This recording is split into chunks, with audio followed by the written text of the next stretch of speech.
Assalamualaikum warahmatullahi wabarakatuh. Apa kabar mahasiswa Universitas Terbuka? Seperti janji Bapak tadi adalah ingin memberikan suatu, ya katakanlah suatu, ya keterangan lah ya tentang pengertian daripada land reform. Karena kita sekarang masuk kepada materi yang kelima yaitu tentang land reform. Land itu artinya tanah, form bentuk, reform bentuk kembali. Jadi pengertian land reform itu adalah menata kembali ya tentang fungsi tanah tersebut, di mana tanah tersebut awalnya dikuasai oleh hanya berapa orang. Jadi dengan melakukan suatu usaha land reform itu adalah untuk menata kembali sehingga fungsi tanah itu dikembalikan kepada, kalau bahasa kita sekarang, dikembalikan kepada asalnya ya.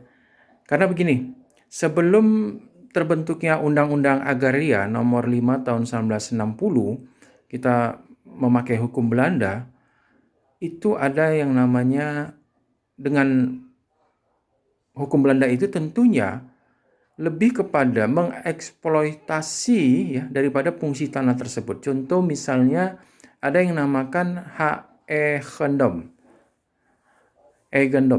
Hak eigendom itu adalah hak milik yang memang paling terkuat tetapi tidak bisa difungsi alihkan. Dalam hal kalau saya punya tanah, maka hak saya untuk memfungsikan tanah tersebut.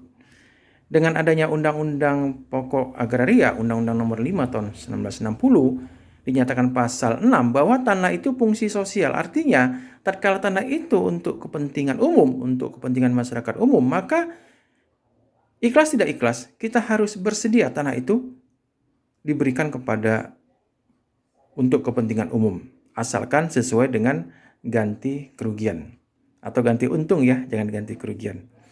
Nah, kembali ke land reform. Jadi kalau bahasa Profesor Dr. AP Perlindungan, itu land reform itu bukan sekedar politis ya, bukan sekedar membagi-bagikan tanah, tetapi memfungsikan tanah sesuai dengan hubungan antara manusia dengan tanah. Jadi kembalikan ke kitanya, kembalikan ke asalnya.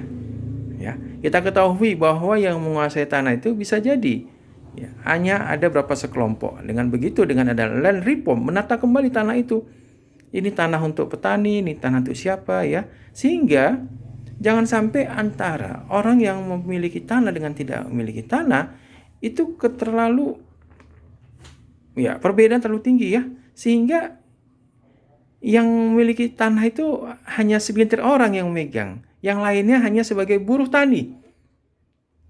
Ya, hanya buruh tani. Jadi akhirnya akan menciptakan suatu kondisi yang tidak baik ya antara kita sebagai masyarakat Indonesia, antara yang milik tanah sama yang tidak memiliki tanah. Makanya dilakukan suatu land reform. Jadi menata kembali ya terhadap daripada fungsi-fungsi tanah. Kalau kita lihat dari tadi, bahasa daripada Profesor Dr. AP Perlindungan adalah mengembalikan kembali antara hubungan manusia dengan tanah yang lebih manusiawi.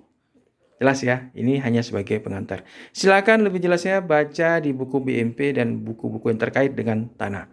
Untuk menjawab soal-soal nanti, soal diskusi dan soal tugas, jangan mengcopy paste dari jawaban siapapun. Jawaban teman, dari internet dan sebagainya. Gunakan bahasa sendiri saja. Ingat bahwa kebebasan akademik yang dibutuhkan adalah nilai kejujuran. Selamat bekerja, selamat belajar. Ya, semoga sukses semuanya. Assalamualaikum warahmatullahi wabarakatuh.